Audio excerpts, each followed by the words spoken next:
नमस्कार. शिवाली अश्विनी या माझ्या YouTube वाहिनीवर सगळ्यांचे मनापासून सहर्ष स्वागत. नवीन दिवस आणि अक्षरदीपचा आणखीन एक नवीन भाग. या अक्षरदीपमध्ये सध्या आपण बघत आहोत रोहिणी गोरे यांनी लिहिलेलं पुस्तक केल्याने देशाटन.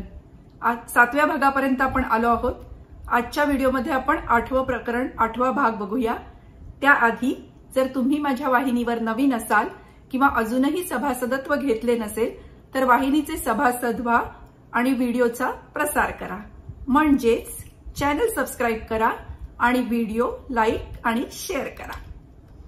प्रकरण 8वं, अमेरिकेतील पाळणाघर. मला एका डे केअरमध्ये सबस्टिट्यूट बेबीसिटरचा अनुभव मिळाला. त्यातील काही मुलांच्या आठवणी आहेत. मी टॉडलर वर्गामध्ये काम केले. टॉडलर मधली 1.5 ते 2.5 वयोगटातील मुले एक नंबरची खट्याळ असतात. एकमेकांना चावतात, चिमटे काढतात, ढकलतात. त्यातील काही जण एकमेकांचे जिगरी दोस्त पण असतात. तिथे एकूण 10 मुले होती. त्यातील 2 मेक्सिकन आणि 8 अमेरिकन होती. टॉडलर मधली मुले मला हिनी हाक मारत. त्यांना रोजचा उच्चार येत नसे. वर्गावर गेल्यावर हाय हिनी आणि निघताना बाय हिनी असे म्हणत. या डे केअर मध्ये सकाळी 7 वाजल्यापासून ते संध्याकाळी 6 वाजेपर्यंत मुले राहतात. या वेळांमध्ये त्या मुलांचे रुटीन आखलेले असते. त्यात न्याहारी, जेवण, झोप, मैदानावर जाऊन खेळणे, त्यांना गोष्टींची पुस्तके वाचून दाखवणे, कविता म्हणून दाखवणे, रंग ओळखायला सांगणे, खडूने रंगवायला सांगणे इत्यादी इत्यादी असते. दुपारी साधारण 2 तास मुलांनी झोपावे असे अपेक्षित असते. त्यांच्या छोट्या गाद्यांवर प्रत्येकाची नावे लिहिलेली असतात. त्या गाद्या आणि छोटी पांघरुणे वर्गामध्ये घालायची व एकेकाला झोपवायचे. काहींना झोपताना कापडी वाघ बरोबर लागतो, कोणाला कासव तर कोणाला बदक तर कोणाला बाहुली. मुलांना झोपवताना त्या खोलीमध्ये अंधार करायचा व बालगीतांची सीडी कमी आवाजात लावायची. मॅनविल हा माझा सर्वात आवडता मुलगा. गोरा पान, चिक्कूच्या आतील बियांसारखे काळे भोर डोळे, नकटे नाक, तपकिरी केस, लाल चुटूक ओठ व टम्म पुरीसारखे गाल. खूपच गोड होता. तो मला फोईनी म्हणायचा. जेवणानंतर झोपायच्या वेळेस लवकर झोपायचाच नाही. सगळी बालगीते संपायची, सर्व मुले झोपायची, तरी हा आपला टक्क डोळे उघडे ठेवून जागाच. त्याच्याकडून मी रोज काही मराठी वाक्ये वदवून घ्यायची. ती वाक्ये अशी: मी मुलगा आहे, माझे नाव मॅनवेल आहे, मला रोहिणी आवडते. मराठी उच्चार स्पष्टपणे करायचा. त्याचे मराठी स्पष्ट उच्चार ऐकून मी खूप हसायचे. मग तोही हसायचा. आम्ही दोघे मिळून खूप जोरजोरात हसायचो. अॅनाला माझे नेकलेस सारखे दिसणारे काळ्या मण्यांचे मंगळसूत्र खूप आवडायचे. मला म्हणायची, तुझा नेकलेस छान आहे, मला दे. एकदा तर हटूनच बसली. म्हणाली, मला तुझा नेकलेस घाल. आता तिला कसे सांगणार की हा नेकलेस लग्न झाल्यावरच घालायचा असतो. मग तिला सांगितले, माझ्या गळ्यातून हा नेकलेस निघतच नाहीये, खूप घट्ट बसलाय. विल एकदा झोपेतून उठून म्हणाला, माय ज्यूस. मला त्याचा उच्चार माचीस असा ऐकू आला. मनात म्हटले, याला कशाला माचीस पाहिजे. त्याने फ्रीजकडे बोट दाखवले. तेव्हा मला कळले की याला ज्यूस पाहिजे आहे. इसाबेला हिला झोपताना नेहमी बाहुली जवळ लागायची. त्या बाहुलीचा फ्रॉक, तिचे वेगळे बूट, रंगीबेरंगी दुपटे असा सगळा जामानिमा करून ती तिला जवळ घेऊन झोपायची. ती बाहुलीशी खेळताना मला म्हणायची की तू माझी मुलगी. बाहुली तिची दुसरी मुलगी. मी बाहुलीला डॉक्टरांकडे घेऊन जाणार आहे, मी येतेच, तोपर्यंत तू येथे थांब. मग मी पण तिला म्हणायचे, आई तू लवकर ये, तू आली नाहीस तर मी रडेन. टॉडलर मधली मुले जेवतात ती त्यांच्या हातानेच. येथे भरवण्याची पद्धत नाही. काही मुले त्यांच्या डब्यातील जेवण संपवतात तर काही खूपच रेंगाळत खातात. तर काही जणांचे जेवण बरेचसे खाली सांडते. मी तेथील मुलांना जास्तीत जास्त जेवण भरवायचे आणि भरवल्यावरती चांगली जेवायची. प्रत्येकाला जेवण गरम करून देतात. जेवायच्या आधी जिझसचे आभार मानतात, हात जोडून व डोळे मिटून. काहींना इतकी झोप आलेली असते की ते जेवता जेवताच झोपतात. काही जण एकमेकांना घास भरवतात तर काही जण स्वतःचे जेवण संपवून दुसऱ्यांच्या डब्यात डोकावतात. येथील अमेरिकन बेबीसिटर्स 50 ते 65 वयोगटातील जास्त प्रमाणात असतात. तरुण अमेरिकन मुलीही नोकरी करतात. ते फक्त त्यांच्या शिक्षणासाठी पैसे उभारण्यासाठी किंवा काही जणी दुसरी चांगली नोकरी मिळेपर्यंत ही नोकरी करतात. त्यामुळे येथील डे केअरमध्ये सतत बेबीसिटर्सचा तुटवडा असतो. प्रत्येक आठवड्याचे वेळापत्रक बनते। त्या वेळापत्रकात वर्गाचे नाव, बेबी सिटरचे नाव व प्रत्येकीचे वेगवेगळे टायमिंग। येथे प्रत्येक मुलाची ऍक्सिडेंट फाईल बनवलेली असते। म्हणजे समजा कुणी कुणाला चावले, पडले, खरचटले, ताप आला तर त्या प्रत्येक घटनेची नोंद ठेवून त्यावर काय उपाय केले गेले हे पण लिहिले जाते। त्यानुसार मुलांच्या पालकांना सर्व सांगितले जाते। प्रत्येक मुलाचे रोजच्या रोज असे एक कागदी कार्ड बनवले जाते। त्यामध्ये तो जेवला की नाही, किती वेळ जेवला, किती वेळ झोपला, खेळताना मूड कसा होता, हे सर्व लिहिले जाते। येथे मुलांची दर महिन्याला भरपूर छायाचित्रे काढली जातात। प्रत्येक स्थितीमधली, झोपताना, जेवताना, खेळताना वगैरे ते फलकावर लावतात। प्रत्येक मुलाचे त्याच्या आईवडिलांसमवेत असलेले छायाचित्र त्या मुलांच्या उंचीच्या, त्यांना सहज दिसतील अशा कपाटावर चिकटवतात। दिवसभरात त्यांना आईवडिलांची आठवण आली की ते त्यांचे छायाचित्र बघतात। आईवडील न्यायला आले की त्यांच्या मुलांना की लगेच धावत जाऊन त्यांना मिठी मारतात। घरी जायला निघालेली मुले त्यांच्या मित्रांना व बेबी सिटर्सना मिठी मारून त्यांचे पापे घेऊन म्हणतात, सी यू टुमॉरो। अमेरिकेतील पाळणाघरे छान सजवलेली असतात। भरपूर सर्व प्रकारची खेळणी असतात। येथील स्वच्छता व मुलांची निगा चांगली राखली जाते। येथील बेबी सिटर्सना खूप कामे असतात। दर 3 तासांनी मुलांचे डायपर बदलणे, जेवायची टेबल खुर्ची ओल्या फडक्याने पुसून घेणे, व्हॅक्यूम करणे, दर आठवड्याला मुलांच्या झोपायच्या गादीचे व उशीचे कव्हर धुणे, सर्व पाळणे ओल्या फडक्याने पुसून काढणे, शिवाय प्रत्येक खेळणे ओल्या फडक्याने पुसून काढणे, कचरा टाकणे, जेवणाच्या वेळी अन्न गरम करून देणे इत्यादी सर्व कामे। सर्व प्रकारची औषधे येथे उपचारासाठी ठेवलेली असतात। येथे वरचेवर मुलांचे पालक, बेबी सिटर्स व पाळणाघर चालिका यांची मीटिंग भरवली जाते। पाळणाघर चालवणारी बाई स्वतः दिवसातून 3-4 वेळेला प्रत्येक वर्गात निरीक्षणासाठी जाते। रोजच्या रोज पालक मुलांना आणण्यासाठी जेव्हा पाळणाघरात येतात तेव्हा मूल ताब्यात घेतल्याची सही करायला लागते। सकाळी 7 वाजल्यापासून संध्याकाळी 6 वाजेपर्यंत ही मुले पाळणाघरात असतात। प्रत्येक वर्गात 8 ते 10 मुले असतात। अमेरिकन कायद्याप्रमाणे 3 मुलांमध्ये एक बेबी सिटर असणे जरुरीचे आहे।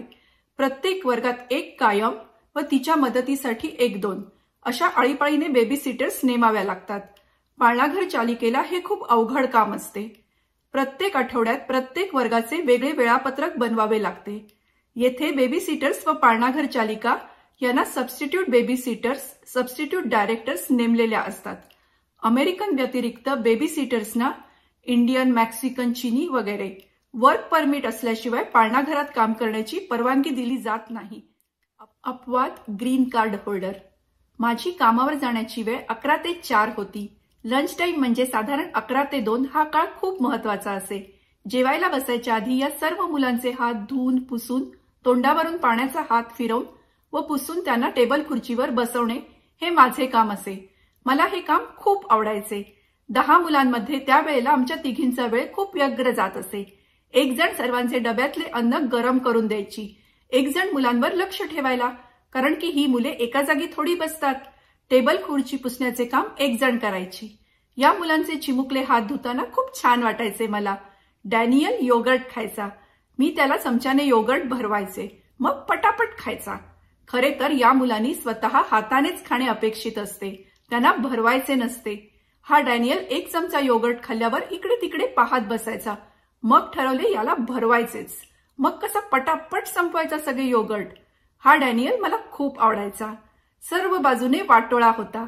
जेवणानंतर परत सगळ्या मुलांचे हात धुवून पुसायचे, टेबल खुर्ची पुसायची, मॉपिंग करायचे।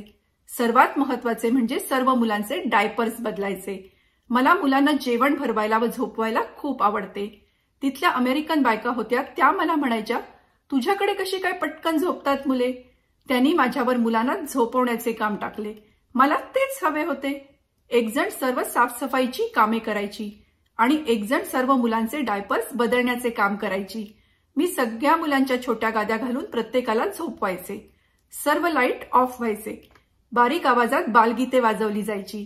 मुलांच्या जेवणाच्या आधी मी जेवून घ्यायचे, कारण की माझे जेवण पोळी भाजीचे, त्यामुळे माझे जेवण 15 मिनिटात व्हायचे। मला मुलांना झोपवण्याचे काम देऊन इतर दोघी लंचला बाहेर जायच्या। अर्थात दोघी एकदम जायच्या नाहीत। या अमेरिकन बायका चांगल्या 1 तासाचा आरामात लंच टाइम घेतात। त्यांचे लंच बाहेर उपहारगृहातच। डॅनियलची झोप कावळ्याची। सर्व मुलांना झोपवून आपण निवांतपणे बसावे तर हा जागा व्हायचा. सर्वात प्रथम डॅनियल झोपायचा आणि सर्वात शेवटी मॅन्युअल झोपायचा. खुर्चीत मी बसलेली असायचे आणि डॅनियल झोपेतून उठून मान वर करून माझ्याकडे पाहत बसायचा. त्याला हाताने झोप अशी खूण करायचे, पण काहीही उपयोग नाही. डॅनियल उठून त्याचे बूट घेऊन माझ्याकडे यायचा आणि दरवाजाकडे बोट दाखवायचा. मग त्याला मी विचारायचे वॉन्ट टू गो आउटसाइड, की लगेच मान डोलवायचा. मी व डॅनियल बाहेरच्या हॉलमध्ये चालायचो. डॅनियल माझे बोट धरून चालायचा. क्रीपर वर्गामधून क्ले नावाचा मुलगा टॉडलरमध्ये नुकताच मूव्ह झाला होता. तो सुरुवातीला इतका काही रडायचा की त्याचा चेहरा लाल व्हायचा. मी त्याच्याकडे पाहून हसले की अजून जोरजोरात रडायचा. मग मी त्याच्याकडे न हसता पाहू लागले, तरीही त्याचे रडणे थांबेना. मी त्याच्याकडे पाहण्याचे पूर्णपणे टाळले, तरी सुद्धा हळूच एक नजर त्याच्यावरून फिरवायचे व बाजूला तोंड करून हसायचे. हळूहळू त्याचे रडणे थांबायचे, पण अगदी थोडा वेळ. नंतर मी त्याच्याजवळ असलेल्या मुलाकडे बघून हसायचे, बोलायचे. नंतर मग हळूहळू त्याला कळले की ही बाई आता आपल्याकडे बघत नाही. दुसऱ्या तिसऱ्या दिवशी मी त्याच्याकडे पूर्ण दुर्लक्ष करत आहे हे कळल्यावर एकदा माझ्यासमोर येऊन उभा राहिला आणि हसला. मग मीही त्याच्याकडे पाहून हसत राहिले. त्यानंतर मग एकदम माझ्याशी गट्टी जमली. मुले झोपून उठली की त्यांना खायला देतात व मैदानावर खेळायला नेतात. तिथून आल्यावर गोष्टी, गाणी, कवायती, खेळणे, थोडी दंगामस्ती चालू राहते. एलिझाबेथ गाण्याच्या तालावर त्यांना हात वर खाली करायला सांगायची. एलिझाबेथ आणि अँजेला या दोघींमध्ये खूप फरक होता.